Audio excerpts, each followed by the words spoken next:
Assalamualaikum warahmatullahi wabarakatuh.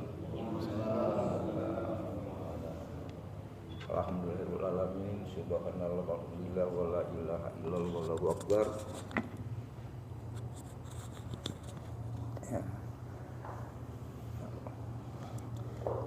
Baik Pak jemaah subuh Masjid Anas yang saya hormati, alhamdulillah pagi hari ini saya diberi kesempatan kembali untuk sedikit memberikan bukan tauziah ya, apa yang saya ketahui aja. Artinya dalam hal ini pertama saya ucapkan terima kasih pada DKM Pak Ustadz Rahmat. Mohon maaf mestinya kemarin saya kemarin habis subuh begitu sholat selesai perut saya kabur saya, mohon izin. Ya alhamdulillah Pak Ustadz Rahmat beri kesempatan pagi ini saya dapat melanjutkan apa yang bisa saya sampaikan. Materi yang saya siapkan adalah 10 tips manajemen waktu menurut Islam. Waktu ini sama-sama kita ketahui bahwa memang waktu ini adalah sesuatu hal yang sangat penting, yang diibaratkan waktu adalah uang. Jadi kita pergunakan waktu sebaik-baiknya. Nah menurut Islam ada beberapa poin, ada 10 poin yang kami catat manajemen waktu menurut Islam. Sebagai muslim kita harus bisa menggunakan waktu sebaik-baiknya sebagai salah satu cara mensyukuri nikmat Allah. Dan waktu merupakan nikmat Allah yang tidak dapat diulang atau didapatkan kembali. Karena waktu sejatinya selalu berjalan maju, tidak dapat diputar ataupun diperbaiki. Dan manusia sering sekali menjadi orang yang rugi karena telah menyia-nyiakan waktu yang Allah berikan. Padahal dalam sumber syariat Islam ada salah satu firman Allah yang memperingatkan agar kita senantiasa menggunakan waktu dengan baik. Dalam Quran surat Al-Asr ayat 1-3 Allah berfirman, demi masa sungguh manusia berada dalam kerugian kecuali orang-orang yang beriman dan mengerjakan kebajikan serta saling menasihati untuk kebenaran dan saling menasihati untuk kesabaran. Dalam ayat tersebut dijelaskan bahwa orang yang rugi adalah mereka yang tidak beriman dan melakukan kebajikan dalam hidupnya serta tidak menasihati orang yang berada dalam kesesatan dan tidak menasihati orang-orang agar saling bersabar dalam menjalani kehidupan. Berikut ini adalah beberapa tips agar kita tidak menjadi orang yang rugi. 1. Hilangkan kebiasaan menunda-nunda. Perbuatan suka menunda tidaklah baik. Namun bila menunda suatu pekerjaan untuk melakukan ibadah wajib pada Allah seperti sholat, maka hal tersebut diperbolehkan. Dalam syair Arab disebutkan, janganlah engkau menunda-nunda amalan hari ini hingga besok. Seandainya besok itu tiba, mungkin saja engkau akan kehilangan. Jangan sering menunda-nunda sesuatu, terlebih jika hal ditunda itu adalah dalam hal perihal ibadah dan amalan baik lainnya. Karena dikhawatirkan umur kita tidak sampai pada detik berikutnya. Kematian bisa datang kapan saja, bahkan dalam hitungan detik. Tidak ada satu orang yang tahu kapan Allah akan memanggil hambanya kembali. Oleh karena itu sebaiknya jangan menunda-nunda sesuatu yang merupakan amalan baik, terlebih amalan yang merupakan ibadah. Jadi kalau kita punya kesempatan, segeralah kita menggunakan kesempatan itu dengan sebaik-baiknya. Begitu azan sebaiknya terus kita menggunakan waktu ibadah kita sebaik-baiknya. Janganlah kita menunda-nunda karena kesempatan itu tidak akan terulang. Karena menurut beberapa hari lalu Pak Ustadz Rahmat ceramah bahwa maut itu bukan kita yang menjemput, dan kita yang dijemput. Jadi kapan saja dia datang kita tidak pernah tahu. Jadi kematian itu selalu mengintip kita. Jadi ada kesempatan azan, begitu azan berkumandang ya bersiap-siaplah, jangan sampai kita menunda-nunda. Kedua, dahulukan yang wajib. Allah menyukai orang-orang yang senantiasa bertakwa kepadanya, dan takwaan itu tersebut berada pada perbuatan yang diwajibkan dan diharamkan oleh Allah. Dan untuk menjadi orang yang tidak merugi, alangkah baiknya jika kita mendahulukan apa yang menjadi kewajiban bagi kita sebagai umat muslim. Apabila amalan-amalan yang wajib telah terpenuhi, barulah kita boleh mengerjakan amalan-amalan sunnah dan mubah lainnya yang dapat mendatangkan kebaikan bagi kita. Poin ketiga, selesaikan pekerjaan tepat waktu. Jika kita memiliki sebuah pekerjaan yang waktu penyelesaiannya dapat diselesaikan pada saat itu, maka akan lebih baik apabila pekerjaan tersebut diselesaikan tepat waktu dan tidak mengulur-ulur waktu penyelesaiannya. Keempat, buatlah batasan waktu. Untuk mengatur waktu agar tidak sia-sia, maka sebaiknya buat batasan waktu pada setiap kegiatan yang dilakukan. Misalnya tidur dari jam sekian hingga jam sekian, belajar jam berapa sampai jam berapa, dan sebagainya. Kelima, meninggalkan aktivitas yang tidak bermanfaat. Dari Abu Hurairah radhiyallahu anhu dan Rasulullah SAW, beliau bersabda, di antara kebaikan Islam seseorang adalah meninggalkan hal yang tidak bermanfaat. Hadis riwayat Tirmidzi. Dalam hadis tersebut, bagi seorang muslim dianjurkan untuk meninggalkan hal-hal yang tidak bermanfaat. Misalnya menonton TV secara berlebihan, bermain ponsel seharian, tidur seharian, dan lain-lainnya. Kebiasaan melakukan hal yang tidak bermanfaat tersebut sebaiknya dikurangi dan dihilangkan karena masih ada banyak hal yang bermanfaat lainnya yang dapat kita lakukan. Jadi kalau kita apapun pekerjaan yang sifatnya berlebihan, itu mungkin juga tidak bermanfaat. Begitu juga kalau kita melakukan kesenangan kita, misalnya nonton atau hiburan, apa-apa yang berlebihan ya akan mubazir bagi kita. Keenam, membuat jadwal kegiatan agar waktu yang kita miliki dapat berguna dan terisi dengan hal yang bermanfaat. Ada baiknya jika kita membuat daftar kegiatan tentang apa saja yang harus kita lakukan setiap hari. Ketujuh, kurangi bersantai-santai. Allah akan memberikan manusia hasil kehidupan berdasarkan pada usaha hambanya. Apabila ia berusaha dengan keras dan giat, maka Allah akan memberikan hasil yang setimpal dengan perbuatannya. Namun apabila seseorang hanya bersantai-santai sepanjang waktu yang dia miliki, maka orang tersebut akan mendapat hasil yang sesuai dengan usahanya. 8. Jangan terjebak dalam masa lalu. Seseorang yang tidak ingin waktunya sia-sia, maka ia harus terus berjalan ke depan dan tidak terjebak pada masa lalunya. Kebanyakan kita ini sering terkali selalu flashback, yang mengingat-ingat apa yang terjadi pada masa-masa lalu. Kalau sifatnya positif ya sebagai dorongan untuk kedepannya ya sangat baik. Tapi kalau milah hal-hal yang kurang baik, sebaiknya hal-hal tersebut tidak usah kita lakukan karena akan sangat merugikan kita. 9. Belajar fokus pada sesuatu. Apabila seseorang mempunyai banyak target dalam hidupnya, maka ia haruslah berfokus pada satu hal yang pertama. Maka fokus pada satu hal dahulu agar apa yang telah didapatkannya tidak terlepas dalam waktu yang dia miliki, agar tidak terbuang tersia-sia waktu tersebut. 10. Terakhir, niatkanlah berubah menjadi yang lebih baik. Untuk menjadi orang yang dapat mempergunakan waktu dengan sebaik-baiknya, maka yang paling pertama adalah adanya niat dari orang tersebut.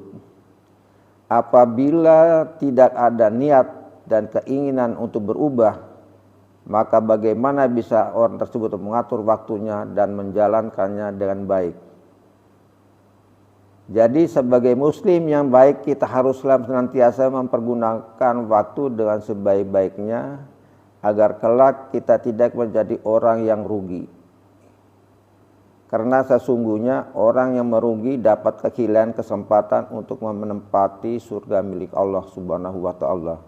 Inilah beberapa poin tips menggunakan waktu sebaik-baiknya. Saya ulangi, pertama adalah hilangkan kebiasaan menunda-nunda. 2, dahulukan yang wajib. 3, selesaikan pekerjaan tepat waktu. 4, buat batasan waktu. 5, meninggalkan aktivitas yang tidak bermanfaat. 6, membuat jadwal kegiatan. 7, kurangi bersantai-santai. 8, jangan terjebak dalam masa lalu. 9, belajar fokus pada sesuatu. Dan terakhir, niatkan berubah untuk menjadi yang lebih baik. Inilah 10 catatan yang saya coba mencari di YouTube untuk sebagai materi apa yang bisa saya sampaikan pagi hari ini. Mungkin ada hal-hal yang kurang atau yang kurang tepat, saya mohon maaf. Mungkin dari jamaah mungkin ada juga yang hal-hal yang bisa ditambah pada kesempatan pagi ini. Monggo saya persilakan. Nah, pada pagi hari ini kesempatan bagi saya menyampaikan apa yang saya bisa sampaikan. Alhamdulillah, walaupun sedikit tidak tepat sampai 1 jam ya. Jadi lebih baik kita interaktif aja. Mungkin ada hal-hal yang bisa disampaikan pada kita dan itu kita diskusikan bersama. Mari kita sampaikan. Demikianlah apa yang bisa saya sampaikan. Terima kasih. Assalamualaikum warahmatullahi wabarakatuh. Monggo kalau ada yang mau bertanya atau ada yang mau disampaikan, Pak Anto, monggo. Waalaikumsalam, Pak.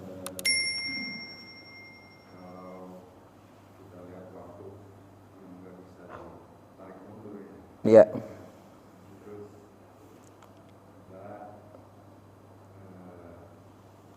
Kehilangan atau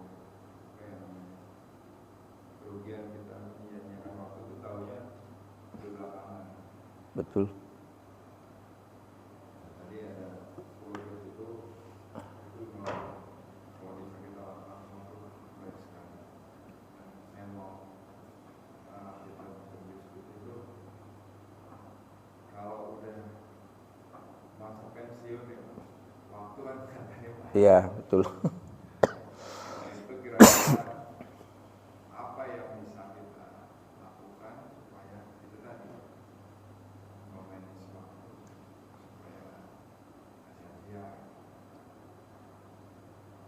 terutama untuk ya orang-orang yang udah sepuh. Iya.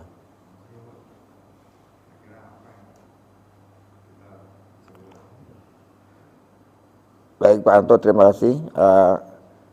Kebetulan saya juga sudah pensiun ya. Saya pensiun 2009, arti udah berapa belas tahun nih, udah 13 ya. Ya. Jadi kalau di negeri kita diberi kesempatan 1 tahun 2 tahun terakhir kesempatan kita MPP ya, masa persiapan pensiun. Itu era Pak sampai era Pak Soeharto lah. Tapi ya kemarinnya kan zaman Gus Dur MPP sudah tidak ada, jadi langsung pensiun. Nah, dalam persiapan pensiun ini ya pertama harus kita siapkan mental ya.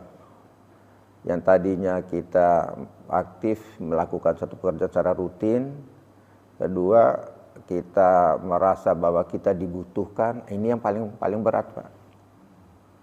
Merasa bahwa kita, taruhlah misal kita pemimpin di kantor kan kita merasa kita dihormati, kita dibutuhkan dan setiap orang melihat kita akan hormati kita.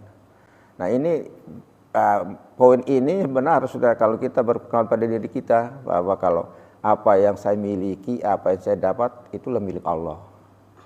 Nah, kita kembalikan. Jadi kita harus ikhlas bahwa sudah saatnya saya harus berhenti sampai sini.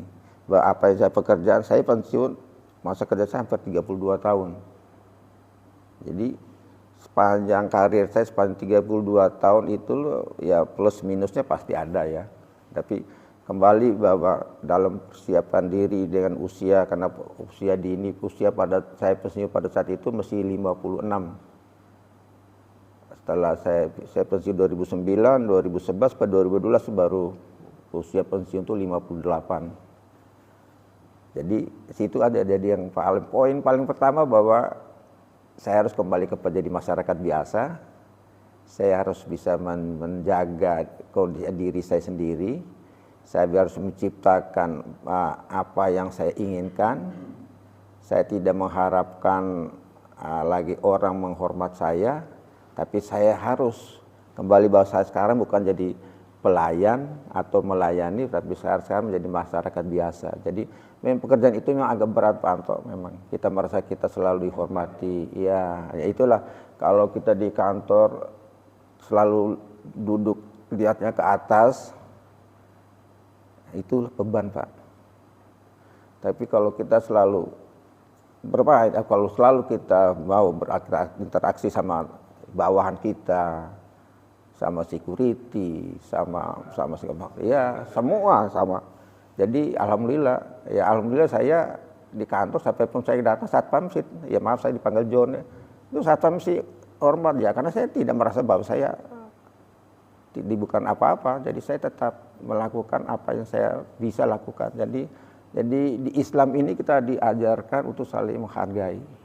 Ya kemarin tadi kan surat di Al-Asri, saling menghormati, saling menasihati, dan segalanya harus kita lakukan. Jadi masa pensiun ini masa yang sudah harus kita jalani. Nah kembali kalau memang kita dari awal sudah terbiasa melakukan kegiatan di masjid, terus selanjutnya alhamdulillah kita merasa tidak kaget Pak. Ya, yang bikin kaget kalau itu tidak selama ini tidak pernah ke masjid, begitu pensiun ujung-ujung kita masjid orang ya wah. Jadi itu mempersiapkan, tapi itu alhamdulillah Pak, alhamdulillah ya, mempersiapkan diri sebelum kita dipanggil Allah, alhamdulillah. Jadi sesuatu hal yang sangat baik. Jadi ya, pensiun ini satu hal yang biasa sebenarnya. Hanya kita berhenti bekerja, tapi aktivitas kita luar kan kita tidak berhenti. Hanya pekerjaan rutin aja yang kita sudah selesai masanya. Hidup jalan terus. Hidupan jalan terus. Ya, apapun bentuknya kita harus berjuang, gitulah.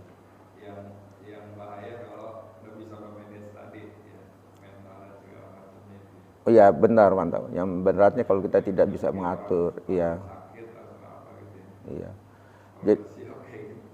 Jadi ada contoh kasus itu ada sekjen saya sudah almarhum sih. Memang awalnya dari bawah naik karir, memang karir dia baik.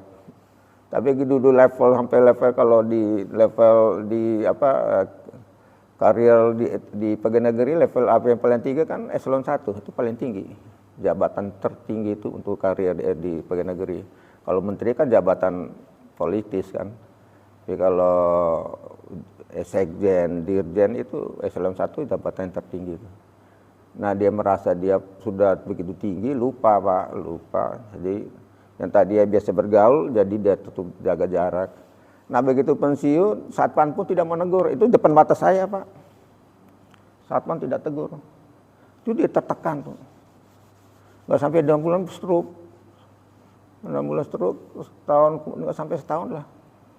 Meninggal, jadi mentalnya kali ya, batinnya tuh yang terasa. Maka saya bilang, ini pelajaran buat kita. Pada saat ini saya belum pensiun. Ya Allah, begini kalau kita tidak pernah mau melihat ke bawah lah.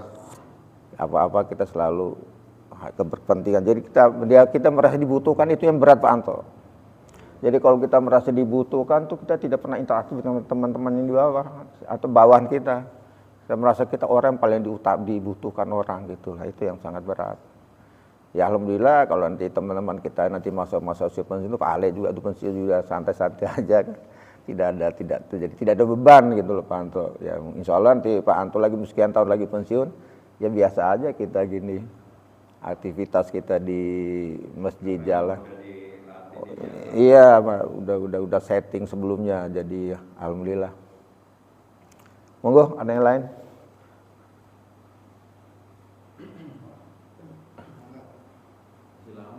Masih lama tuh. Monggo Pak Ustaz Rahmat, ada yang mau ditambahin juga? Coba Pak Alex yang pensiun gimana? Pak, ini belum pensiun nih Pak Ale nih.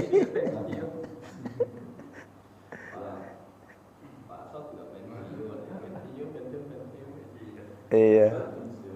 Saya sama Pak Anto lagi persiapan. Iya.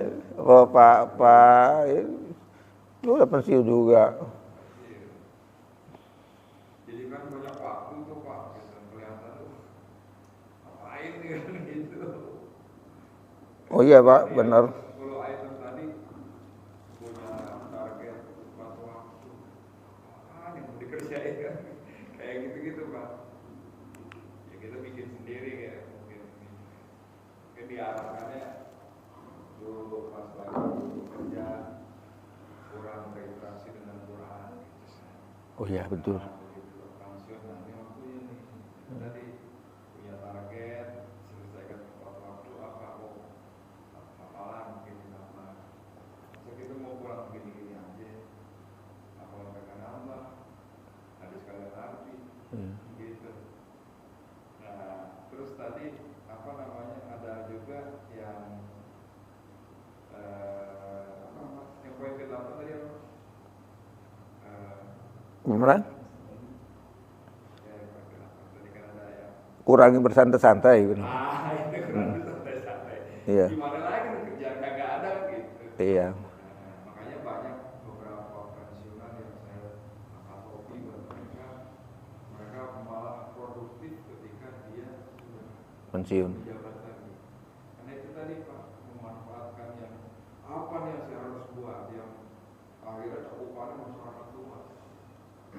Ya, Iya. banyak yang kayak begitu gitu. Saya selalu wah ini bisa dicontoh nih. Ya, tapi ya, banyak orang yang begitu pensiun itu tadi mental nggak siap, usaha nggak ngerti, Iya. gitu-gitu.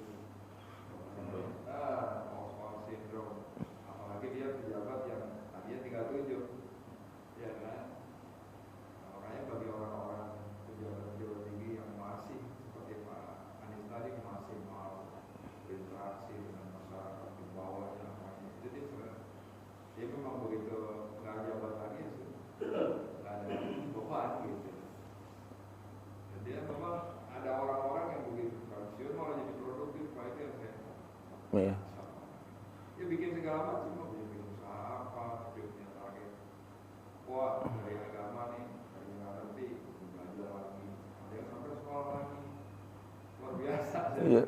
Jadi yang penting gini Pak Anto, jabatan tuh jangan merasa terlalu melekat di diri kita.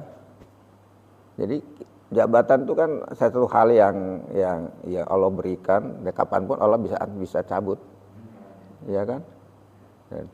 Jadi kalau kita merasa bahwa jabatan ini sesuatu yang biasa, kita interaktif tanpa beban Pak. Tapi kalau predikat kita sebagai seorang pejabat melekat diri kita, terus kita jaga jarak, ada siap-siap dah. Yang begini itu yang biasanya berat. Ya betul. Jadi kalau kita masuk pensiun tidak ada beban, ya. Tidak ada beban sama sekali. Jadi jadi kita jalani seperti biasa kayak Pak Ale pensiun, terus jadi ketua DKM Masjid periode beliau itu jadi kegiatannya positif sekali Pak. Begitu pensiun aktif di masjid. Jadi tidak ada yang kita ini ya merasa bahwa kita sebagai orang yang tidak bermanfaat, enggak. Ya. Jadi alam. Iya Pak. Oh itu udah nggak pakai jari, udah nggak pakai itu udah. Perintah menu itu udah nggak lagi. Itu waktu santai banyak lagi Pak. Waktu santai banyak Pak. Tuanya belum punya memanfaatkan yang berprogram tadi. Santai gue nih, Iya.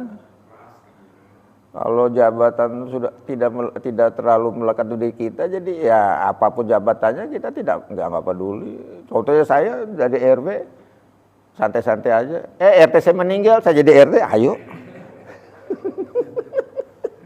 Orang di RW mau naik apa ya? Logikanya RW gila, gue jadi RW, gue turun jadi RT.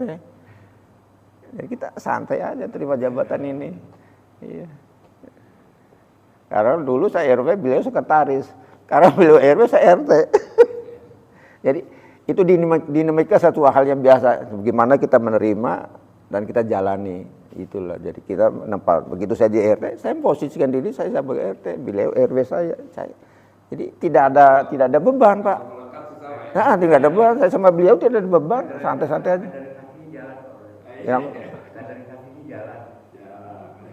untuk jalan gimana?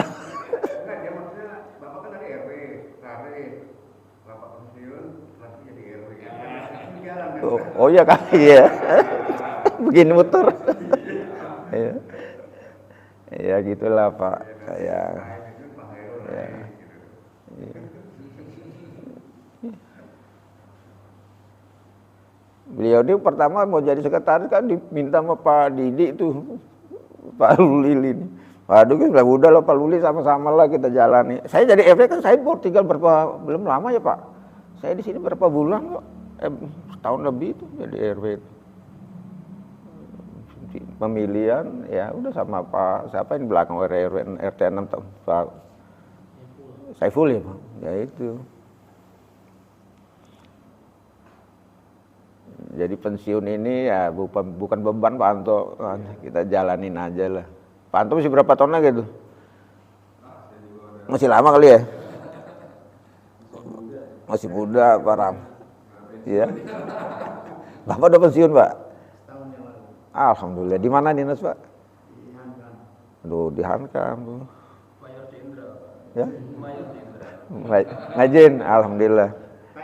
Tengjen.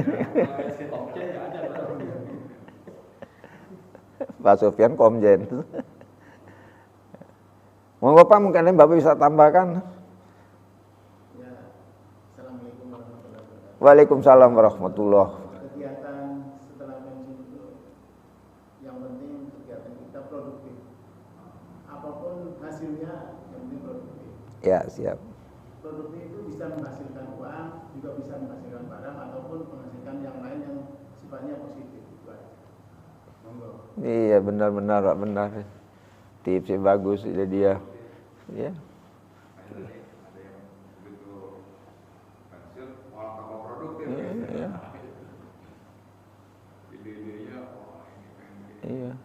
Itu nggak kerasa tuh Pak, tiba-tiba umur udah 80 gitu. Betul. Sama ya itu tadi, kalau saya quote orang berbicara terhadap positifan ya, dia kan pernah ngomong, hidup nungguin mati, Hidup. kerja nungguin waktu sholat. Nah, Oh iya. saya dapat juga sih Pak. Coba deh kerja nungguin waktu sholat, jadi balik, hidup nungguin mati. Kalau misalnya emang udah waktunya kan, udah. Iya. Nah, nungguin mati ini kan ya diambil beberapa cara, ada yang ngambil positif, ada yang ngambil negatif. Ya kan? Kalau positif itu mempersiapkan diri, semacam itu nanti bikin segala macam ya. Sampai akhir hayatnya aja ini nggak belum habis tuh yang mau dia buat banyak. Nah, kita lihat orang-orang yang seperti itu ya, paling tidak bisa memberikan inspirasi buat orang-orang yang sudah pensiun. Ya apa nih, kita hidup udah mati. Hidup Mati kan pasti. nungguin mati. Iya, Kerja, benar. nungguin waktu Sholat. sholat malam, coba deh Pak, dari sholat subuh, sholat zuhur, nah isi dengan kerja. Iya. Zuhur dengan asar, isi dengan kerja. Ini lagi nyimak ini. lagi nyimak. Iya benar-benar. Kerja zuhur lewat gitu, maksudnya lewat waktu. Kayak gitu Pak. Itu juga ya.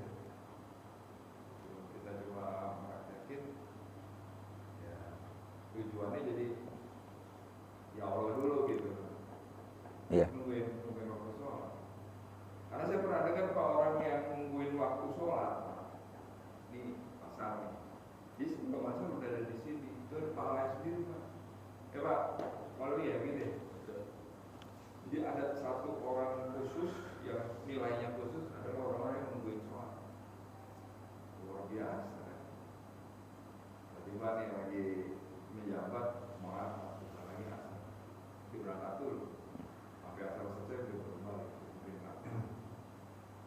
Itu orang-orang yang kayak begitu yang poinnya istilah kata nih Pak, kalau pas dia udah wafat dikumpulin di pada masa yang nyala, nah orang-orang yang begitu nyala nih, mana umatku katanya nyala nih yang nggak pernah kena air wudhu, nggak pernah apa, nggak pernah tilawah, nggak pernah redup. Jadi kalau misalnya kita mau nyiapin sebelum pulang kampung ya si nyala Pak gitu. Iya. Namanya pulang kampungnya kita ada persiapan, ya benar. Kalau di keluarga pulang kampung akhirat adalah pasti gitu. Iya, kalau nggak mau akhirat pasti betul. Perasaan itu cuma ada waktu di Mekah saja. Nah tuh Untuk umroh sama lain. gimana caranya Pak itu ada di sekarang ya Pak? Itu Kayaknya biasa seru tuh gitu. Dan biasanya tuh seminggu atau sebulan setelah dari itu masih selaras itu. Karena kan kita selalu ngejar itu, ngejar sebelum ajan gitu udah berani kan. Kalau di sini kan nunggu, kadang-kadang nunggu komat. Iya. Susah. Nunggu komat. Kita salat kopiahnya di rumah, komat baru berangkat. Tapi kalau kita di Mekah atau di Madinah itu sebelum ajan itu udah berangkat. Harus ada target Pak. Ya, hidupnya target. Rasa itu ada terus Pak ya. Udah pulang juga. Ya. Malah kadang-kadang kita itikaf kan kalau sholat apa asar, bisa kita baru pulang. Bisa baru pulang, Ya, ya. kita itikaf mana kan. Di sini itikaf untuk Fadil sama Isa itu susah ya. Kan rumahnya dekat Pak, pingin pulang. Tapi sini saya sering lihat juga orang dari Hasan, yang belakang. Iya. Biasanya waktu di Mekah gitu saya karena jauh ya 3 hari di Jawa gitu. Asar, maghrib kita digabung. Iya, karena jauh 1 kilo atau 2 kiloan kan jalan kaki itu. Jauh amat. Iya. Ya terus dari waktu sholat ke waktu sholat kan apa aja dikerjain kan? Iya. Gitu itu mau. Kita etika kita tadi. Begitu kali. Harusnya. Ya. Mau apa Aleh? Ada lagi? Bagian juga lah, yang pensiun kalau ini masih. Assalamualaikum warahmatullahi wabarakatuh. Waalaikumsalam. Ya, saya teringat waktu mau pensiun itu ya, saya cita-cita itu saya juga yang pas mau pensiun gitu.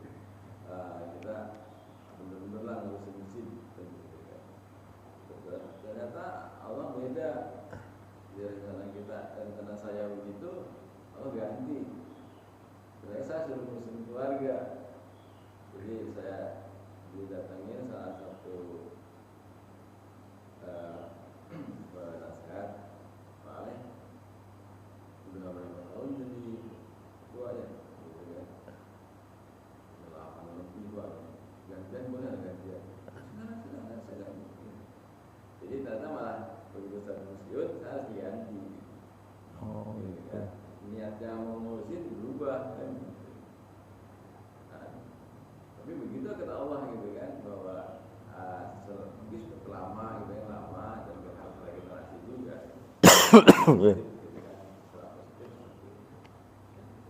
Nah, niatnya wah gimana nih saya udah nggak ngurusin masjid lagi nih gitu kan, apa saya harus nggak masjid kan gitu. Tapi akhirnya saya teringat bahwa ciri-ciri salah satu ciri-cirinya ya, salah satu ciri-ciri orang beriman itu yang hatinya Iya. Ya para mati ya. Jadi akhirnya tetap nggak boleh meninggalkan masjid gitu ya. Bahwa seperti tadi pasan waktu di Mekah itu Madinah ya kita lari-lari itu masih ada waktu. Padahal belum masuk waktu gitu kan. Tapi buru-buru kita bisa itikaf. Nah dari situ bahwa salah satu ciri orang beriman adalah hatinya selalu berada di masjid. Berarti kita memang paling tidak ada yang pernah kita cerita juga gitu, disampaikan juga di KI di Mas. Ada satu amalan yang istiqomah, yang tawaju gitu, yang terus menerus. Kalau bahasa RMM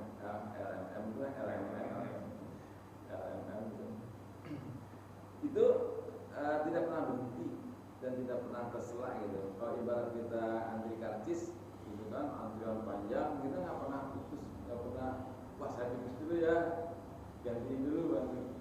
Nah itu kita terus sampai ketemu itu tiket. Nah, jadi itu ada amalan yang tidak terputus. Salah satunya itu yang disukai sama Allah. Misalkan kita selalu bersedekah walaupun nilainya tidak sama gitu kan, ada berapa. Nah kita selalu melakukan suatu ibadah yang terus menerus tidak pernah terputus. Nah sepertinya Pak pendahulu kita, mungkin para ulama yang soleh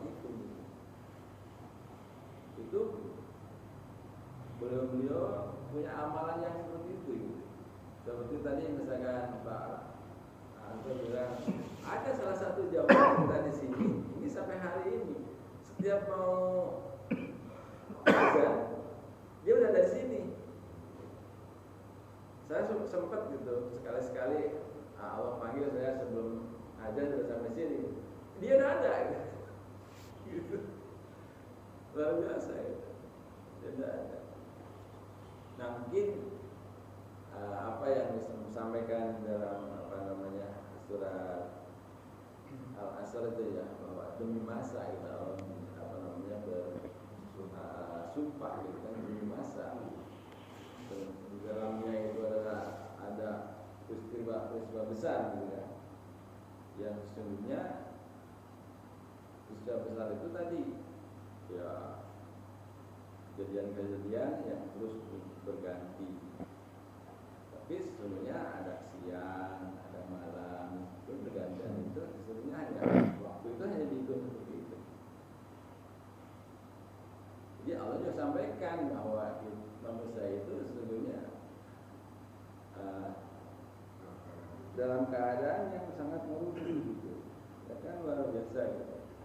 Kalau saya mengamati, iya kemarin sebelum pensiun ya tadi di Mekah begitu lari-lari gitu ya, nyari tempat ibadah itu yang bisa tepat waktu sebelum azan dari tempat.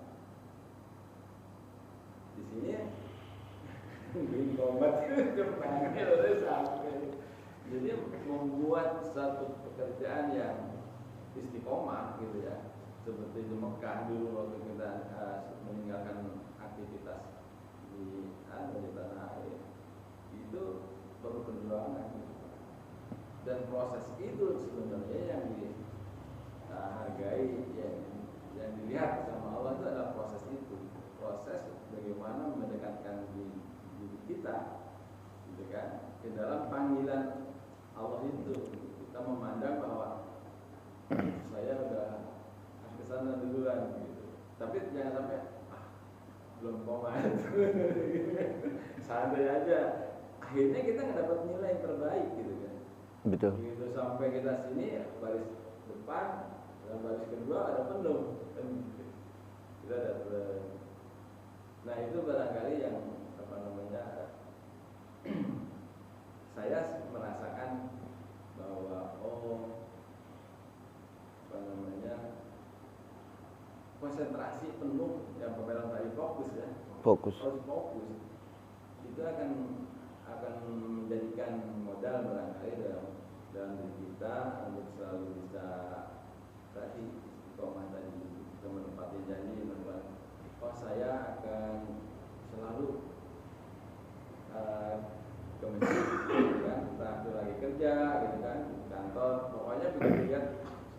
lagi kita pasang bel gitu kan, selalu kita pasang bel bahwa 10 menit ada bunyi kan gitu kan, oh saya harus berhenti gitu.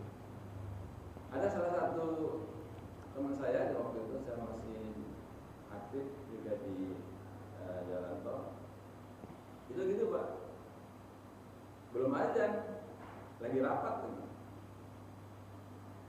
Lah saya begitu ya, kamu ikut gak? Gitu. Kenapa? Sebentar lagi dipanggil. Dia keluar, sampai direksi marah. Mana lu? Gitu. Saya sama kalau sama itu juga kan teman gitu kan, ngomongnya lu aja. Lu mana? Gitu. Boleh ngomong lu tinggal pergi gitu. Tapi saya istiqomah aja dia begitu. Nah ada saya seperti itu. Saya nggak berani panggil ikutnya. Direksi lagi ngomong gitu. Nah ada gitu. Jadi ada yang memang udah concern gitu kan, bahwa yakin bahwa tadi yang disebutkan mengutamakan panggilan Allah, dan mengutamakan Allah bukan panggilan lagi, mengutamakan Allah itu sangat sangat diperlukan perjuangan untuk menjadi kita fokus gitu dan selalu gitu terus gitu konsisten. Nah saya belum bisa juga tuh Pak. Terus terang.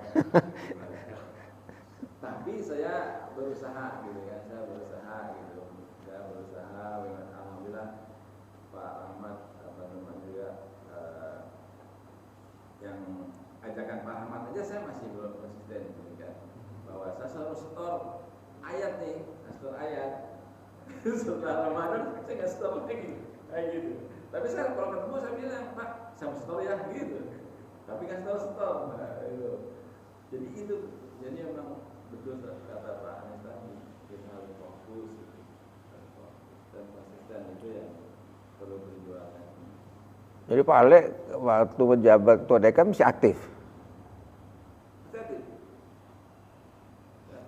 Jadi saya itu generasinya sama Patris menyala itu, kemudian sama Pak Untung, terus ganti lagi sama Pak Surya. Nah, oh iya. dengan Pak Surya itu kita. Jadi saya berapa periode itu Pak? Kalau saya Pak pensiun Pak. Nah, Pak pensiun, Pak pensiun langsung Pak menggantikan Pak Untung. Nah, terus saya jadi RW, jadi saya lepas. Habis kan itu. Ya, terus habis. Disebut RW. Iya. Ya alhamdulillah walaupun begitu kan masih berlanjut kan, masih lanjut apa namanya aktif di masjid, kayak Bapak pensiun ya, jadi ketua masih aktif, begitu pensiun periode berikutnya ganti. Kan ada teman-teman kita kan begitu jadi ketua ya udah dah gua di rumah aja, banyak kan juga begitu Pak. Ya, tapi ya nah, saya salut bapak-bapak kita ini udah pensiun, yang pertama masih menjabat, pensiun tidak menjabat, masih mau lanjutkan lagi, bagus Pak. Iya. Saya pernah bicara dengan bawahan saya saya juga sebagai manusia ya pensiun itu kan orang tuanya itu masih normal Ya. 56. Padahal dalam pensiun ada 3 ya, dipensiunkan sama yang di atas itu kan harus siap juga kan, siap apa kita udah aman istri ini kita kayak banyak keluarga pensiun yang kondisi dalam COVID banyak PHK bersama. Nah ini kalau hanya begitu saya normal. Nah kalau siap buat pensiun nanti ada uang segala macam. Padahal yang kedua ini butuh persiapan ini juga. Gitu.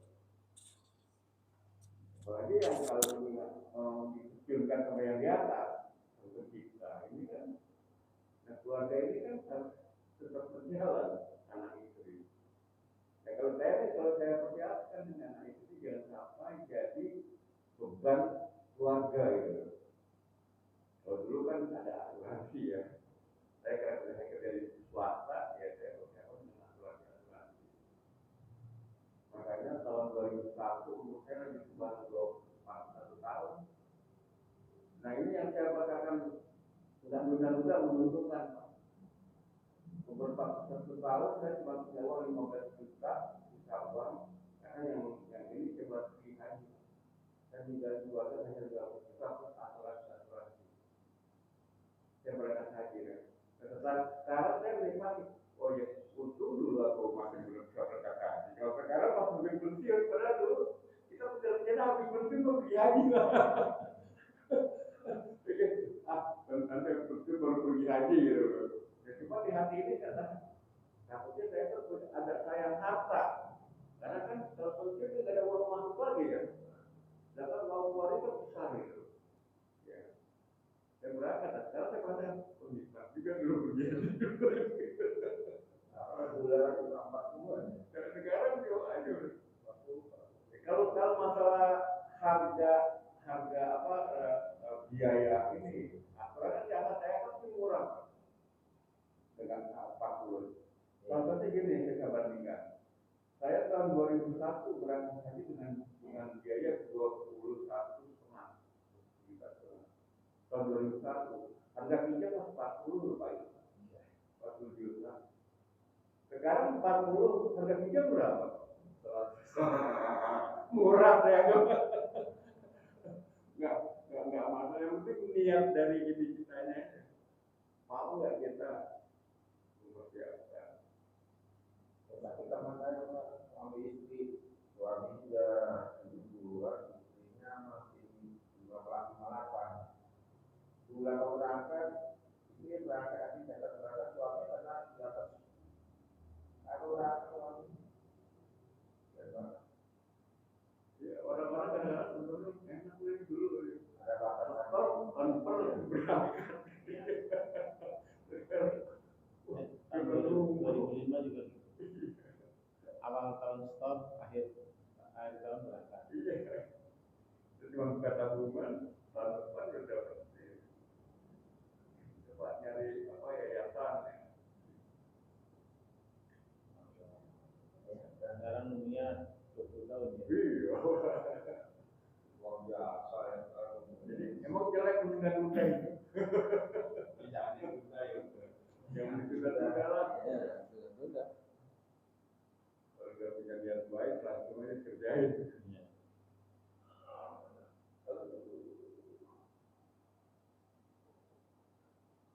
Ya gitu lah, ternyata orang itu memberikan penting personal. Iya, padahal itu kan mungkin jadi ada yang jualannya. Sama kita mau bekal akhirat kan sama nih. Di sini gimana yang pertama? Itu biasa. Mungkin kan, oh nanti aja ibadah masjid setelah pensiun banyak waktu. Ya kalau nyampe, kalau berangkat habis. Kalau masa persiapan pensiun itu diajarin pengelola ininya nggak? Kalau di pegawai negeri ya Ada yang Artinya ya ada secara ekonomi, secara agama juga gitu. ada Pak. Ada juga ya. Ya. Persiapan mental juga ada Pak. Itu kalau saya lihat di BNI ya, itu ada jobnya juga. Orang pensiun minggu pertama masih ditelepon main bola. Minggu kedua, ketiga masih ditelepon. Nah keempat sudah Lupa. teleponnya agak terlambat. Udah mendekati hari H. Lama-lama nggak ditelepon sama sekali. Jadi masih dihargai saja sama orang-orang lama. Ini orang-orang kadang-kadang nggak siap. Kalau saya sih waktu itu pensiun ya, saya lupakan semua. Saya nggak mau dilupakan, tapi saya melupakan dulu. Lebih dulu melupakan. Lebih enak melupakan daripada dilupakan. Mental ya, kalau dilupakan tuh ya Pak. Ya kadang-kadang kan kita telepon nggak diangkat. diangkat, kita bikin WA diangkat, ya kan? Nah, kita udah ganti WA sekali. Alhamdulillah. Tapi kita jadi selama ini kita nggak tahu siapa teman yang benar-benar teman gitu. Siapa teman yang benar-benar saudara gitu. Kan kelihatan nanti. Lah, ya di atas 3 tahun lah baru kelihatan itu. Mana yang benar-benar teman gitu. Tapi kan kita mau udah sakit hati. Itu salah kalau kita emang udah makanya gitu. Kita terima aja benar-benar paham kan perasaan juga. Saya ke kantor itu setelah 5 tahun, Pak. Padahal tiap tahun diundang. Karena kan setiap ulang tahun tuh untuk tingkat kepala divisi, tingkat undangan. Aku gak pernah datang. Tapi tahun kelima aku datang. Aku datang ke sana, tahun kelima. Tiap tahun setelah diundang, bapak teman diundang itu gak datang. Bukan masalah, itu kan bermasalah. Walaupun masih dihargai ya.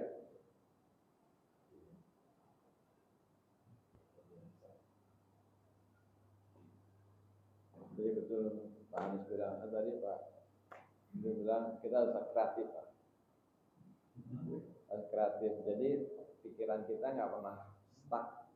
Iya. Itu sesuai dengan aktor Barmat tadi. Menolak itu aja gitu. Kita nggak boleh putus dari rahmat Allah kan gitu ya sebenarnya kan. Justru kalau saya berpikir kalau orang produktif dengan ingin profit atau salah orang produktif. Kalau saya ya saya pribadi, kenapa bikin profit harus tinggi gitu? Kalau profitnya dari di atas gitu. Cukuplah kita yang namanya profit tuh umur 56. Yang itu profit gitu. Ya kreatifnya itu tadi ya aktivitas apa aja nggak pernah berhenti gitu. Itu kreatif. Kalau kita santai lah gitu kan. Ada tadi ketinggalan kan gitu kan. Tapi tetap aja gitu. Ada gitu ya. Tadi kan ya satu kreatif kita kan tadi yang memikirkan masjid, selalu berada di masjid. Itu salah satu kreatif kita. Bagi orang masjid. Santai apa pengalaman nggak enak? Kalau kan wah kerja kantor, waktunya santai. Tapi kalau santai pengalaman nggak enak. Ada yang asa-asa, ada yang kurang. Apa ya gitu? Ya coba aja aku libur sebulan gitu kan. Ada libur panjang. Kayak kemarin 2 tahun tuh usaha kayak begitu, semua apa online gitu. Orang yang biasa interaksi keluar kayak seksa. Tuh kapan sih selesainya nih? Ya. Ini lagi ya, lockdown lagi. Aduh kapan sih selesai lagi? Kalau orang yang memang biasa berinteraksi begitu, nggak bisa diam gitu. Dia kan entah kapan, kalau juga kurang juga. Cuma kan kalau lebih baiknya lagi ada yang namanya lokal kita pulang kampung, ya. Dulu nggak sempat baca Quran, dulu senang-senang dan jalan. Kalau itu tadi produktifnya juga bukan produktif hanya ini Pak ya, produktif Ke atas ya. Abdominalnya gitu. ini kantor kalau rutin yang wajib terus kita lakukan yang sudah paham itu. Saya kan pernah ya kalau kita mencintai yang wajib waktu itu mencintai yang wajib insya Allah semua pasti saya kalau menjalani karena tahu yang wajibnya begini tidak cuma dilakukan atau dilaksanakan untuk katakanlah hubungan kewajiban. Jadi paham banget, oh ternyata wajibnya begini nih, atau disuruh gitu. Jadi pasti saya sama yang senang-senang dia kerjain. Kemarin saya dapat sperma ya, tapi saya pikir bermungkin bagi orang-orang yang mungkin bagi orang-orang yang mungkin. Satu, dia bilang tidak menakutkan berdiam. Kedua, pada waktu masuk tidak niat itikaf. Karena itu bisa dilaksanakan tiap waktu ya, tidak mungkin. Betul, benar juga itu. Biasanya makanya dilatih waktu berangkat haji.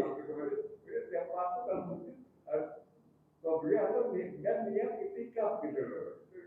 Nah, aku kemarin itu dia lupa melihat itikaf. Padahal kita itikaf sampai apa yang buruk gitu.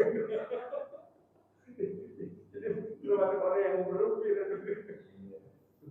Karena dia lupa. Ya makanya waktu sampaikan ke Pak I kan ya.